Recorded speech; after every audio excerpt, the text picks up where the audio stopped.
Good morning, guys. This is take two. My dog's kicking off at the gate. I don't know why, but anyway, guys, welcome to Storyteller's Corner for Monday, and thank you for joining me for a brand new week of stories.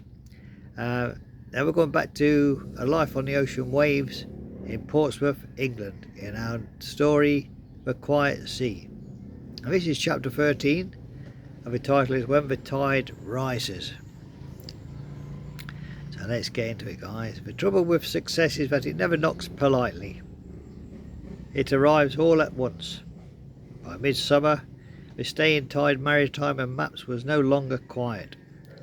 Sailors crowded the doorway, apprentices filled the back rooms, orders for Eliza's stitched harbour guides arrived faster than she could finish them. Davy barely had time to breathe between repairs. One afternoon he looked up from an half-mended sail and realised he hadn't seen his wife properly all day. Not as a customer, not as a business partner, but as Eliza, his wife. The first crack. It started small. "I thought you were handling the ledgers," Eliza said gently that evening. "I thought you were," Davy replied. "I asked you last week." "I've been teaching 3 extra boys." "I've been stitching until midnight," Eliza said. Then silence. Not angry, but tired. The cottage felt smaller that night, not because it was, but because they were stretched, tired. Captain Crow watched them from the doorway of a shop the next morning. "You look like 2 sailors trying to steer the same wheel," he said. "We are," Eliza replied. "Then take turns." Davy sighed. "It's not that simple." Crow leaned on the counter. "It never is, but you don't marry each other to compete." That stung because it was true. The honest conversation. That evening they closed the shop early. No customers, no ledgers, no mending. Just the 2 of them sitting on the floor of the empty workshop. Eliza spoke first. "I don't want this business to become a thing that pulls us apart." "It won't," said Davy quickly. "It already is a little." He didn't argue. Instead he admitted the fear beneath his frustrations. "I'm afraid if we slow down we'll lose it." Eliza nodded. "I'm afraid if we don't we'll lose us." That landed heavier than any storm. The adjustment. They changed the rules. One evening a week, no work. One afternoon a week, separate responsibilities. They hired 1 apprentice to help with basic tasks. They stopped trying to prove they could do everything. The shop still thrived, but more importantly, so did they. The realisation. One late evening after closing, Davy found Eliza alone in the workshop, holding one of her finished maps. "You've marked new tide patterns," he said. She smiled. "People trust us now." He stepped closer. "I don't want to be trusted by everyone else more than I'm trusted by you." She reached for him. "You're not." He kissed her, not dramatic, not desperate, but just grounded.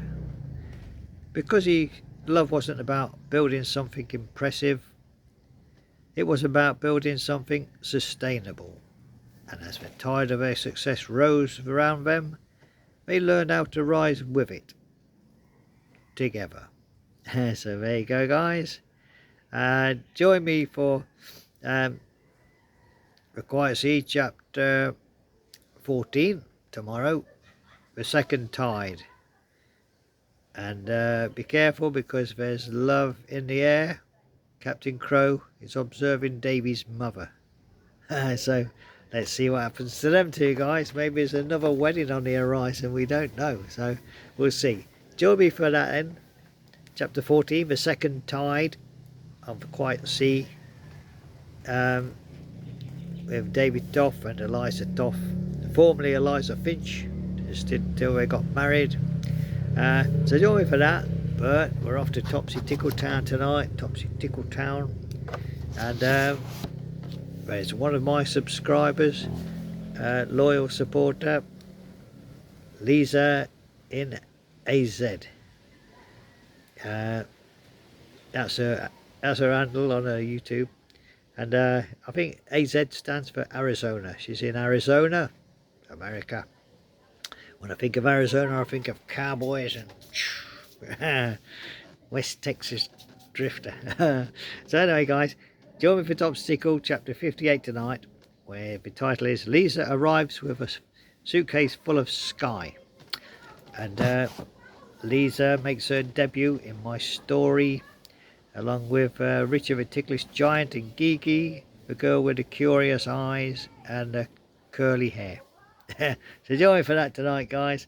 And I hope you're enjoying last week's stories. So we've got a brand new week of stories from Portsmouth in England with David Hoff and Eliza Finch.